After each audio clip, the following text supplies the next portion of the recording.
Hello, freaks! It's welcome back to the Infernal Viewer. I don't know how I'm starting this, and we are moving on with our great Doctor Who watch through review series, and we are finally at the end of series 1. So, the Reign of Terror, another historical. Da, da, da. Yes. So this is a six-parter, and our first story that we're going to be talking about that has animation as well. Yes. So we've reached... Which I was not expecting. No, you weren't. It surprised me. Yeah, you looked at me like, is this changed? Yeah. I was like, wait a minute! Yeah, because you have experienced animation before. Obviously not this type, because it's one of the earlier animated ones. animation before, but for a whole... story, not just a couple of episodes. Yeah, so, this is one of the earlier animated ones. So what did we think of it then? Because this is obviously set in the French Revolution, even though you didn't know when... Yeah, I know. My knowledge of the French Revolution is limited to Les Miserables. I mean, to be honest, probably the same, and this now, yeah. Yeah. I have watched this one before, by the way. Yeah. I mean, I knew that it was like, an uprising and the guillotine and, they were getting rid of all the poshos and stuff. But, obviously I know absolutely bollocks all about most of it. So, yeah, it was really interesting. I do feel like we were sort of...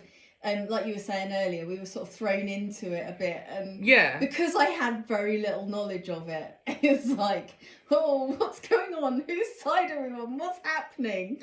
Yeah, if you're not knowledgeable, I don't think it's the best way of, learning about it necessarily, because they don't do a terribly tremendous job of really getting across, at least not early on, who's who and what's going on.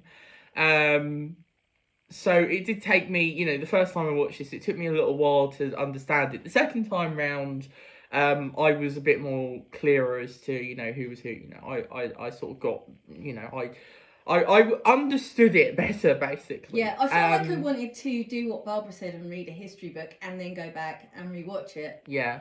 So. Yeah, I do really need, we really should just, Or, my equivalent, Wikipedia. So this one's fun. This one is, I really enjoy this one. It's not one of the better loved historicals. I think this is generally, but I really like this one. This is probably my favourite historical out of the ones that I've seen, out of the two I've seen. Aztecs, three I suppose, because there's Aztecs, Cavemen, yeah, Unearthly Child. I have not seen the Romans yet, so that will be one of the ones that... I'm excited for that. Actually, funnily enough, that'll be the first one that'll be properly new to me. I have not seen any of it. Yeah. In this watch through review series. And I know series. a lot more about Romans than I do about the French Revolution. Yeah, well, that one is really bad to admit, but we didn't learn it at school. Yeah, well, that one I do hear is historically inaccurate quite a bit. Oh right, okay. So, but that one sounds fun, so I'm excited for it nevertheless. Yeah. But yeah, we're not talking about the Romans today. We're talking about the Reign of Terror. I forgot the name of the story. Yeah. So I really enjoyed this one. The Doctor has a lot of fun in this one. He gets to dress up.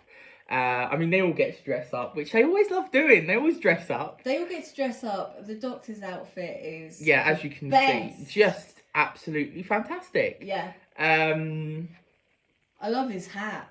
It's amazing. It's very floofy.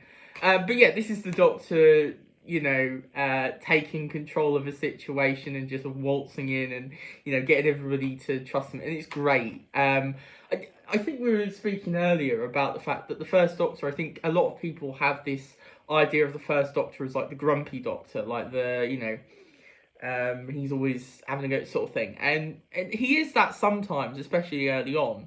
But I think more than anything, he's kind of a little bit of a rapscallion, a bit of a cheeky cheeky doctor, He's really fun because he's got that glint in his eye, and he just wants to have fun, I think, a lot of the time. But also he's like thinking on his feet and trying to get out of trouble. He gets in trouble with some of the things he says. Yeah. But then he gets himself out of trouble. Exactly. With how he thinks. I love the tiny little moment, like, that has nothing else to do with the story, really. Like, progresses nothing else apart from just showing you how ridiculous this doctor is. He basically, he comes across this group of people, working on the roads, yeah. They're tax evaders. Yeah. And, yeah.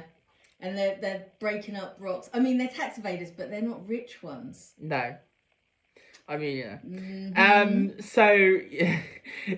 But basically, he's walking by, he sits down, and then, of course, his mouth runs because the guy he's got a big gob. It's the kind of thing that I would do. Yeah, the guy watching over them, like, is shouting at them, and he goes, "Oh, you'd be better off helping rather than shouting at them." And like, he's really cheeky. He is really cheeky, but that does go through. It's like, you often feel like that. Yeah. When you're working, and it's like you've got all these managerial positions are a bit like. Yeah. Why don't you get on there and do some of the work then? Yeah. That important. This is coming from a very personal place. Not at all. But yeah, no, I do love it. He I think he often rather enjoys all of this stuff, walking into these situations and twisting everything and playing his little, games. And obviously Barbara continues her streak of being the best. Being the absolute best thing ever. Yeah. She does. She's awesome. I love her.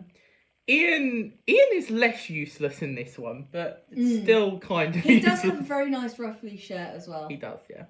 Ruffles. I do enjoy Ian. I do really enjoy Ian. Not quite as much as Barbara, but yeah, I think he is great. And I like their relationship as well. It's fun. Yeah.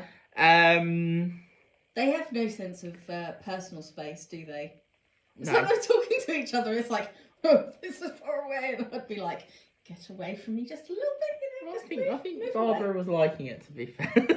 She probably was, but So yeah. Anyway, Susan continues her streak of being absolutely useless. Oh my god, it's so funny in this one as well. It's like they are being transported to the guillotine to be beheaded, and Susan can't escape because she's got a bad back and a headache.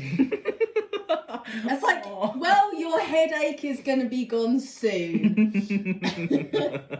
Yeah, they're being transported to Madame Guillotine. So yeah. But yeah, she's ridiculous in this one. She's constantly moaning. I do really feel for the actor because obviously, she said, I was told that it's not her fault. She was told that it was going to be a really interesting role. She was told that she was because what was when hinted she at, gets a map, she's great. Yeah. When the reason why she was good in Sensorites, because she was good in the Sensorites actually. Yeah. The reason she was good in that is because the original idea was to have her have that psychic ability. Yeah. And it would be a big part. She wasn't just going to be an ordinary teenage girl. But then they went, oh no, we can't have that. We have to have someone who, children can identify with, which is a bit dumb because no one's going to identify with the person that is the most useless out of the group. To be fair, I would probably be a Susan if I was in that position. Oh, but I still don't want to see myself in that position. I would want to believe that I would rise to the challenge. Yeah. So yeah, I do really feel for it. But, whatever, it's fine. The rest of the cast really carry this one, so it works. Yeah. And it is interesting. There's a few different locations. We have the prison, we have the early on, the house early on, which fantastic cliffhanger at the end of episode 1. Really, really nice. Yeah. And, with the fire. Oh my god, how's he gonna get out of this? Love the model work brilliant. You know, love it. You got to love that sort of stuff. I love the it. visual effects of back in the day. I love all that. That's great. You've also got a house and a church. So Yes. oh, and was it an apothecary? Yes, but the church as well, with all the cobwebs and the spider walking down the web. Spider, yeah. So yeah, no, I really enjoy this one. I don't know if I have too much to say. It is just a really solid, fun adventure, I think. Yeah. It's quite funny in places. It's quite a light-hearted story. You'd think, you know, with the Reign of Terror and the ideas of it, that it would be a lot darker. But actually, it's quite a funny story in quite a few places. There are some dark moments, but it's pretty yeah, like funny. The prison guard's quite funny, isn't he? Because he's kind of hapless. I mean, it's all pretty funny, to be fair. I mean, the Doctor with his hat, you know, and trying to get everyone out of different situations. I did really actually like the moment with Barbara when she's like having a go at the two of them.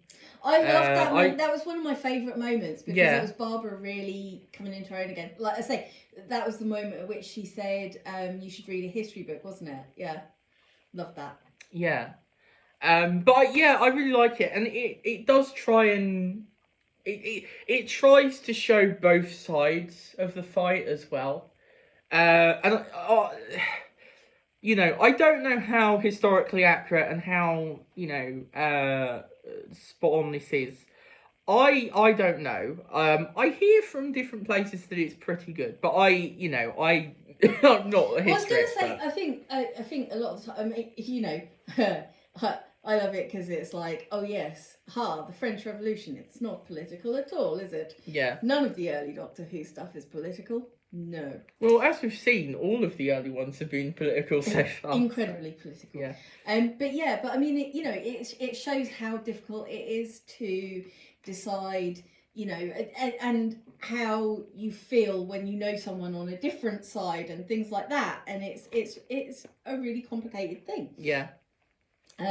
But you know, obviously, reigns of terror and you know, you can't carry on sort of, you know, keeping people down and making them live in, you know, poverty and whatever, because that's the outcome, basically. And, you know, don't agree with that either, because I think from what I've heard, it became bad again. Yeah. So it's kind of one of those things where it's like, I don't think any system would completely work because you're always going to get people who want to be in power, and you're always going to get people who want to create anarchy. Mm. This is another interesting one as well, because they're not just making up the historical figures here. You know, obviously with the Aztecs, they had that sort of free reign to just make some different people, you know. There wasn't actual famous figure, whereas we have a couple here, don't we? Yeah, we've got Robespierre. Yeah. We've got Bonaparte. Yeah, we've got Bonaparte. Yeah. I don't know about like the other ones. I'm not 100%. I know the child is a famous one, isn't he? He's supposed to grow up. I'm pretty sure. I think that was like a little jab. Ah. I could be wrong though. I could be getting that completely wrong. But I think that was kind of like, oh, poke. You know, he's grows up in something. I could be completely wrong though. Like I say, I know zilch, to be honest. Yeah, basically next to nothing about it. We really didn't. I didn't learn it in school really. I think we touched upon it, but yeah. I can sing a bit of Les Mis for you if you want, but no, nobody go on, wants then. that. Go on. No, nobody wants that. So before we wrap this up, then, what did you think of the animation? I quite enjoyed the animation, although, like you were saying, it is kind of it's very choppy. jerky. It's choppy, isn't it? Yeah. I really like the style of it. It's very stylized, but it's just a bit too choppy. Lots of close-up shots of eyes and things. I like the church. I like the rooms that they did. They were quite. I think it captures the likeness of all the characters. Yeah. To be honest, better than the newer ones. I think. Susan particularly. Yeah. I thought she looked, you know. It's only 2 episodes in here that are animated. So yeah. What was it? It's 4 and 5, isn't it? Yeah. Mm. So, that wraps this up. But we're not done with series 1 just yet. Ooh. Well, we're not watching anything. But because basically my plan is to do a wrap-up episode of this, where we talk about all of them, maybe rank them, give them their scores, because we kept forgetting the scores and stuff. And I think that's what I'm going to do at the end of each series. We're going to do that. I mean, apart from That sounds like fun. Series 3 is going to be a bit more difficult. I think maybe what I might do is just tack that on with Series 4, because there isn't enough surviving, to be honest, of Series 3. So yeah, that's what we're going to do. We're going to do some rankings, you know, just basically talk about all of, hang on, do not drop them, do not drop them. Here they are! Yay! So yeah, we'll do basically a separate video for that. And yeah. But basically, for the actual reviews, we are done. We're moving on to Series 2. So yeah, usual spiel then. So yeah, subscribe, like if you enjoyed, leave a comment. Do you love this one? Do you hate this one, or do you just think it's meh? And also there'll be links for the podcast and the Twitter as well. My Twitter for you know, there's a link to the podcast, but it does YouTube as well. And we will see you guys next time. Sorry, I was waiting for this to turn on. Next time. Bye.